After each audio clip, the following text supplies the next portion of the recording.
in Saginaw. They've got everything you need for home decorating under one roof. And you will find good advice, too, while you're there.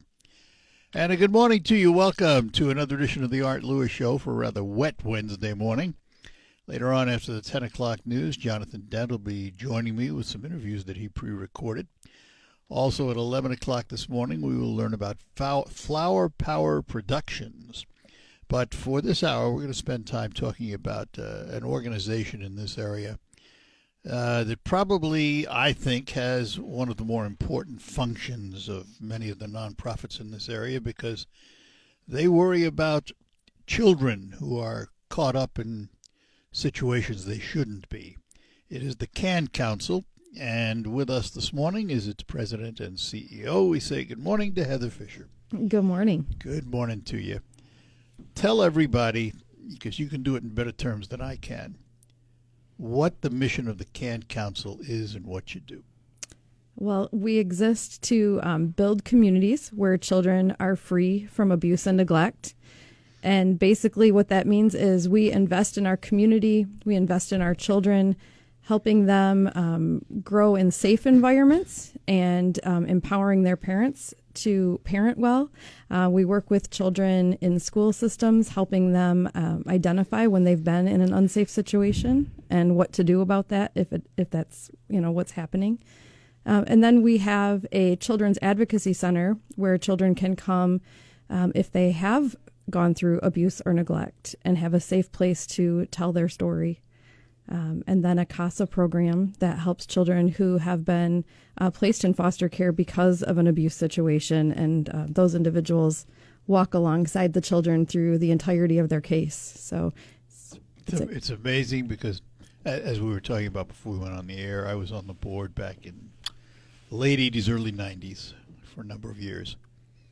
And the CAN Council of that time versus the CAN Council of today, two different worlds. I mean, we did one thing and one thing only. We put out information to try and prevent child abuse. You have come so far and assumed so many responsibilities and also regionalized to a degree, haven't you? Yes. Yeah, we cover 4 counties now. So it's really a different world. It's an organization that's come into its own. So does it take money to run an organization like the CAN Council? I would love to tell you no. Yeah, but I'd love to tell you that this just happens magically. No, it's there is definitely a cost to run the organization. Covering 4 counties means driving to different counties, having buildings in counties, having a staff. It's interesting. Many of the, especially for the grants we receive, which we are very grateful for the grants we do receive, but many of them don't like to cover staffing. And really, we don't have a product. We have people. And so while we're very grateful for every cent that comes our way, it is the local support that supports our people. But granting helped fund your new building and maintenance and all that stuff. Absolutely, right? Absolutely. We are funded through federal and state grants, as well as local grant organizations, foundations, businesses, and individuals. So the CAN Council has, for many years now, put on the Mardi Gras auction, which is probably one of the biggest fundraisers in this region. Do you know the history of it at all? I know that it started much smaller.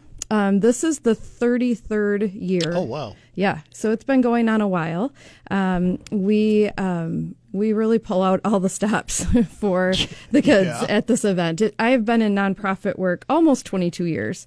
I've been a part of a lot of fundraisers, either as a planner or an attendee, and this is the biggest event I've ever been a part of. And when is this year's event? It is next Thursday, February 26th. And where is it? It is at the Horizon Center in Saginaw. And are tickets still available? A few. We are getting very close to selling out. So if somebody wants to attend, I wouldn't wait. You can go right to, it's cancouncil.cbo.io and get your tickets. cancouncil.cbo.io. It's a strange address, but if that's where you go, that's where you go. So what happens there? Tell everybody about it. It's an incredible evening of all sorts of things. Like I said, I've never been a part of something so complicated. We have a silent auction. We have a live auction. We have the best fundraiser food, I think, on planet Earth. It is incredible because it's all Mardi Gras inspired. So we have some amazing dishes, and I understand the chef at Horizon Center has some new ideas this year and is pulling out some new recipes. So that will be great. You will not go home with just a chicken dinner, I promise. Not that chicken dinners are bad. I understand, yeah. But this is incredible. So we also have games to play. So there's something for everybody. You don't have to be a big bidder, although we love our big bidders. But there are games to play. There's a 50-50. Silent auction there's some really great items that I'm excited to bid on. So yeah, it should be a wonderful night. And of course, we have a moment during the night. I shouldn't forget this. We have a moment during the night where we share kind of our greatest need. It's our fund to need moment where you will hear about our greatest need for the upcoming year and have an opportunity to support that specific need. And what will that be? Our Children's Advocacy Center. And that is where our children come after abuse has taken place. So here's something that occurred to me. I had been in this role probably 6 or 8 months. And it occurred to me that every time a news story comes out in our region where a violent situation has taken place and a child is a part of it, that child is likely coming to CAN Council next. It put it in perspective for me, thinking, where did the children go? And they come to CAN Council to be supported and helped. And so that where they would enter our organization at that time would be the Children's Advocacy Center. And there's all sorts of conversations going on regarding funding cuts from the federal government in upcoming years. And we just cannot afford not to be there for children. And so that's our greatest need for 2026 and into 2027. The CAN Council, as it's designated around here, is it a national movement or it's not? That's just a local name we've given ours, right? Right. That is our local name. There are other organizations across the country. Named different things. Yep. But the CAN Council specifically covers Saginaw, Bay, Huron, and Aranet counties. How long has it been regionalized like that? Let's see. We added Huron County in 2019. Saginaw and Bay have been together for about 10 years longer than that. Yeah. So, yeah. It gives you more to do. It does. There's not a boring day, I promise. All right, we're going to take a break. We're talking to Heather Fisher from the CAN Council. We'll talk more about the work they do and how you can get involved in it. All ahead here on WSGW. People don't like me.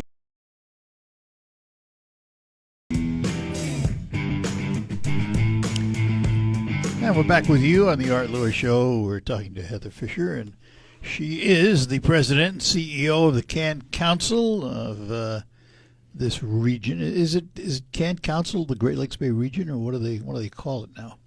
It's just the CAN Council. Just the CAN Council, period. Mm-hmm. And coming up on the 26th is the Mardi Gras auction, which is their major fundraiser. But you don't have to be there to participate, do you? That's right. That's right. If you go to our that link I had shared earlier, it's cancouncil.cbo.io. You can register as a bidder, and you can see all the items that are part of our auction. I believe those go live on Sunday at noon. But if you register today, we will send you a notification when the items are up. You can start bidding then, and then the auction closes during the evening of the event. All right, we'll come back to the Mardi Gras auction, which is the 33rd one. I want to talk a little bit about, I want to go in a little more depth about what CAN Council does and how it's changed over the years. The first thing that occurs to me is not a good thing. The first thing that occurs to me is CAN Council has expanded because the need was there, and the number of children involved in abusive situations is not going down. Mm-hmm. Am I right or wrong? It's absolutely right. The statistics tell us that 1 in 10 children will be abused before the age of 18, sexually abused before the age of 18, 1 in 10. And with all of the things that are happening electronically, virtually, those opportunities for children to be reached by people they don't know has increased significantly. What we do know about abuse in the 1 in 10 statistic is 92% of children who have been abused are abused by somebody that they know and trust. Family, friends, coaches, many times teacher. family, Yeah, it can be anybody in their world that they feel is a trusted adult. And it's very hard to get in that frame of mind that would allow you to do something like that. You can't picture, Fred, I go back to family, how 2 people or 1 person, whatever, brought that child into the world and then so mistreats them. It boggles my mind. Boggles my mind. And I think that's why CAN Council has stayed so focused over the years, from the early years when you were a part of our board till now, that while we are absolutely there for children after abuse happens, our voice in prevention is critical in our communities. Not just, of course, we would like to prevent the event from happening altogether. A lot of businesses, we'd love to. Yeah, I would absolutely love to do that. Yeah. But in the meantime, it's about walking alongside children and providing that ongoing preventative. Sometimes prevention is about stopping the abuse and then building a community that will provide positive experiences for children, because their lives are not over after the abuse happens. They need to have a safe community to live in and thrive in afterwards. So prevention continues even after an event. So let's talk about a child in very generic terms now, who comes out of an abusive relationship, let's say a family relationship. What's the path to recovery for that child? What does the CAN Council do for that child? Of course, it depends on severity of abuse. We see children who have been screened through CPS, Child Protective Services, typically, who meet the criteria for something, significant has happened. And so when they come to us, they have an opportunity to share their story of what happened alongside a very, very intensively trained interviewer. The interview happens just with the interviewer and the child. But in another room is what we call, we use alphabet soup at CAN Council, so MDT, which is multidisciplinary team. What that means is in another room in our building is law enforcement, Child Protective Services, sometimes the prosecutor's office, could be a foster care worker, could be even a medical professional, along with our staff who is listening to the interview and can hear what that child's experience was with them only having to tell the story one time. Before children advocacy centers came to be, a child may have to tell that story the average they said is 7 to 15 times. So the child is re-traumatized. But even more importantly than that, when a child's story goes to the prosecutor, if there are differences in their story, it would be thrown out. Can you imagine having to retell a story, even today, of our interview, and having to retell that story of what happened today 7 to 15 times? Would it always come out the same way? Probably not. So children were kind of falling through the cracks of the ability to support them and to have their case be heard. So this is a way that we can accomplish that. This is not a philosophical question, call it what you want. In your view, is the foster care system broken? I think we have a lot of systems in our country that could use some improvement. I don't have the answers to these things. I think there are a lot of individuals that would love to solve these things, but what we know and what we have now that is our system to work through, right? So from CAN Council's perspective, you guys are caught in the middle of it. So, right, we are here to support children in whatever system is currently supporting, serving them. And so honestly, we're a little bit too busy to worry about the system. We're working right with the children and their families. Which is another sad commentary. You're too busy, which indicates that's a lot of kids. Yeah, our children's advocacy centers between the 4 counties we serve have an average of 600 children through per year. So if you put that in perspective, 600 children, sometimes numbers throw me off. Like, is that a lot? Is that not a lot? If you think about that in terms of drive by your local elementary school, most of them have about 600 kids in them. Yeah, but you know what's worrisome about that? Those are just the ones you know about and come in contact with. Absolutely. Absolutely. And over a period of 10 years, that's 6,000 children, right? So, there's a lot of hurt out there in the world, and we need to be there for those kids to help them have a chance at a brighter, more hope-filled future. Do you have an advocacy center in each of the counties you serve, or do they have to come into Saginaw? No, we have one in each of the counties we serve.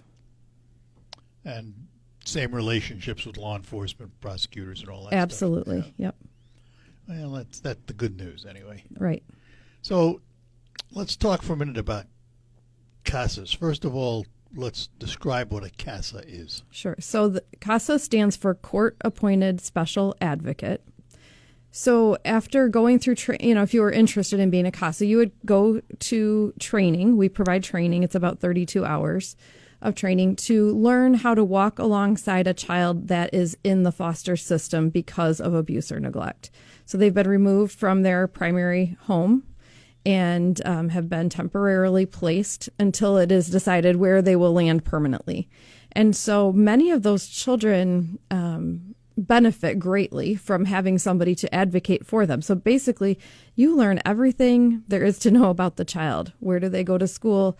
What's their, medical challenges that they might have? What environment are they in? And what would serve that child best? Do they need, because there's a period of time that happens from when a child is removed to when they are placed permanently. So who's advocating for them? Who's making sure that the support is there in the school, that they're getting the care that they need? And also advocating for them in the courtroom. Sometimes it was kind of new news to me, didn't think about that a lot of children who are in foster care who have a court case may not go to court on behalf of themselves, and so this person can show up and not only speak and advocate for the child, but many times the child feels more comfortable coming to court when they have an advocate with them. So the CASAs, the advocates, are supported by the court then? They are appointed by a judge to serve. So we take care of the training and the ongoing support, and the judge does the appointing. How long is that training? Somebody calls to you and says, hey, I want to be a CASA. It's 32 hours of training.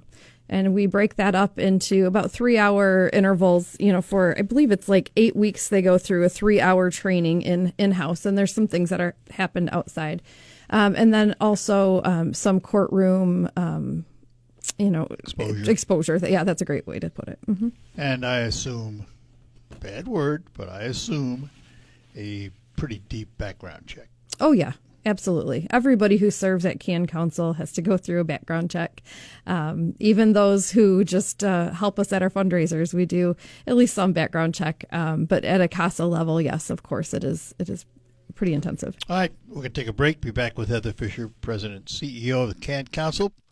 Let me talk about your tires because, winter hasn't gone away yet. And we may have broken the back a little bit, but it's still going to be around. And there are differences in winter tires and your all-season tires.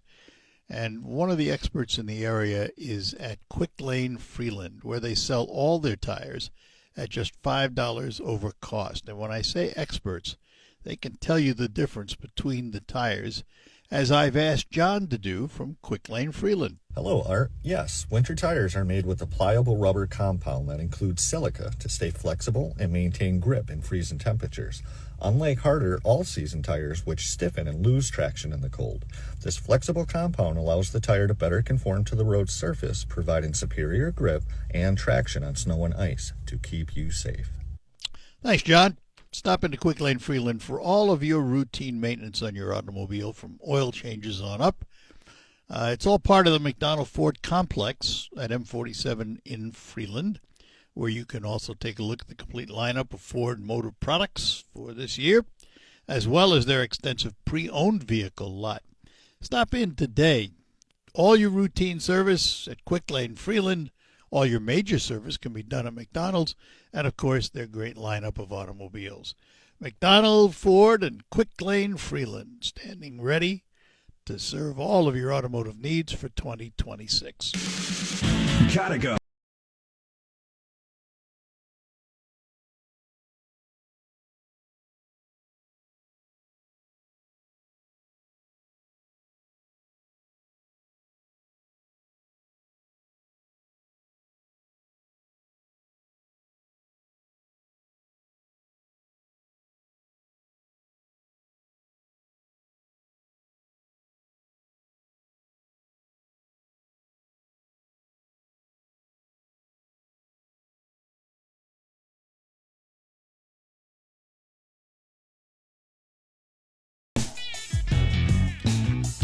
And we are back with you. In studio with me is Heather Fisher, President CEO of the Can Council. Their big Mardi Gras comes up on the 26th, and we will be reminding you more about that before we're done. What is the Rolling Family Resource Center? So that is our newest program at Can Council. It is a 29-foot RV that goes out into our communities in the regions that we serve, Bay, Saginaw, Huron, and Aranet counties, and brings resources to people where they are.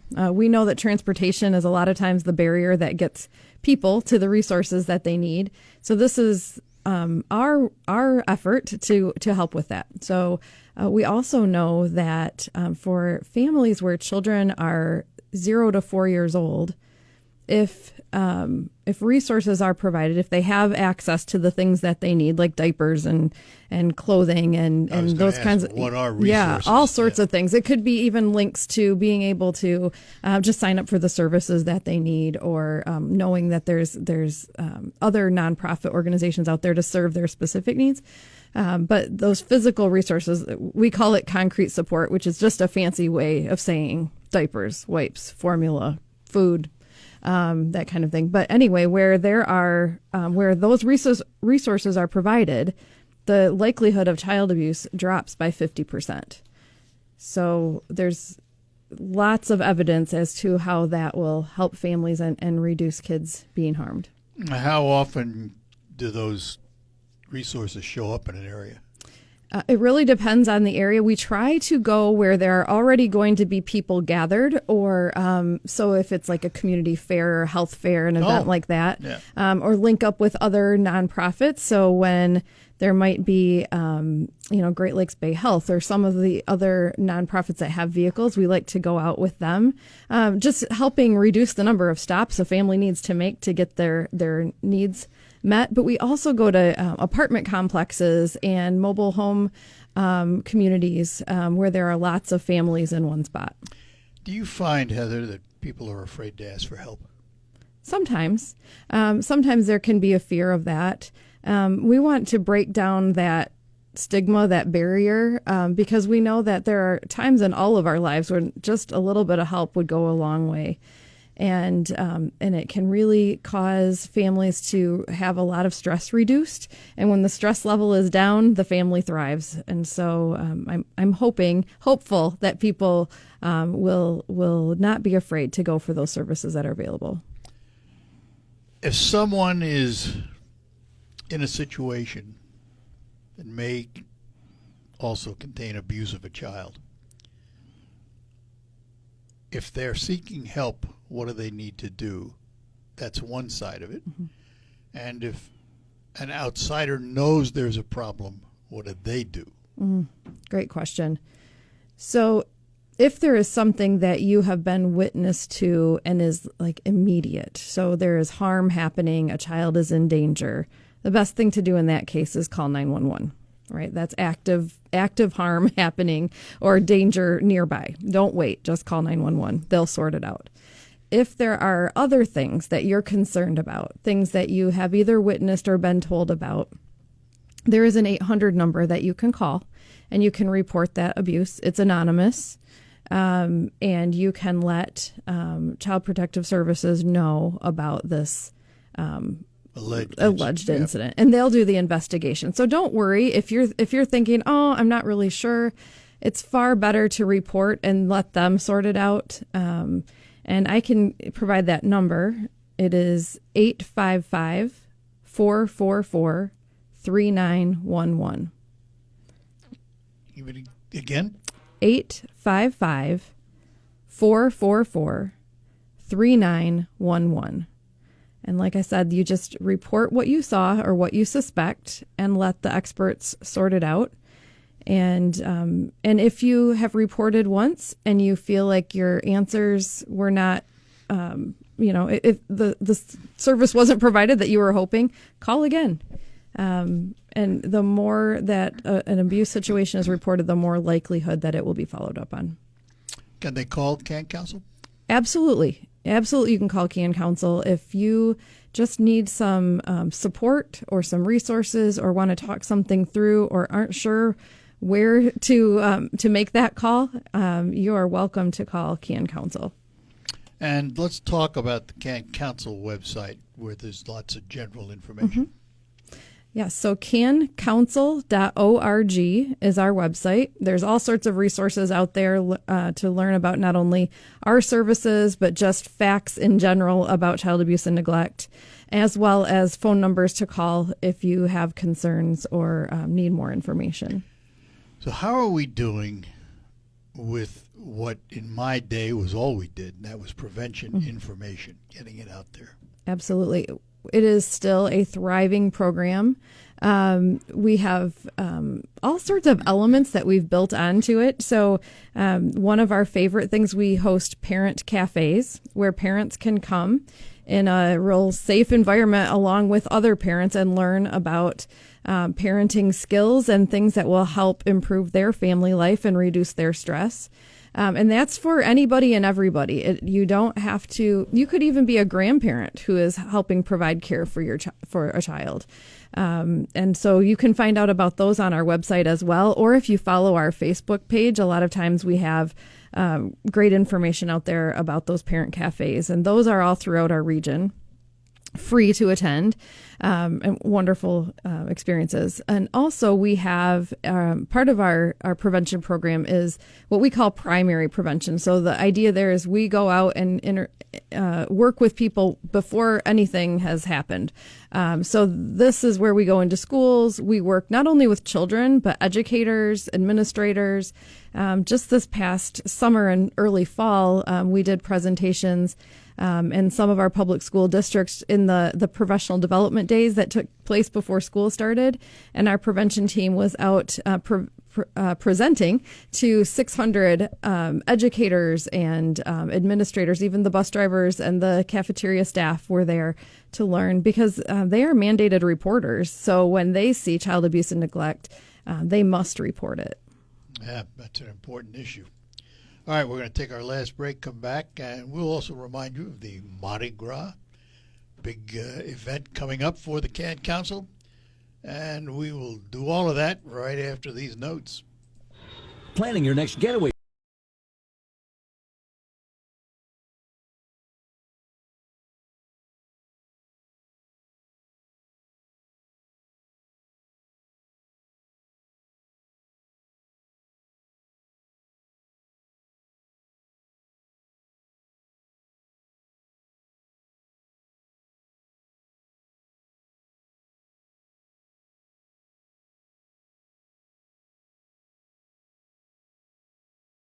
And we're back with you. One final segment with the president and CEO of the CAN Council. She is Heather Fisher.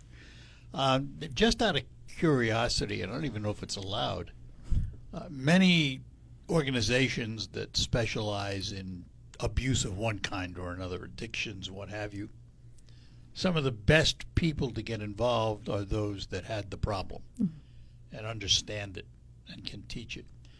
Is that true in children's advocacy, or do the laws prevent someone who was involved from becoming involved in a different way? Yeah, that's a great question. So many of our rules would probably prohibit somebody who has been the abuser But a child who has been through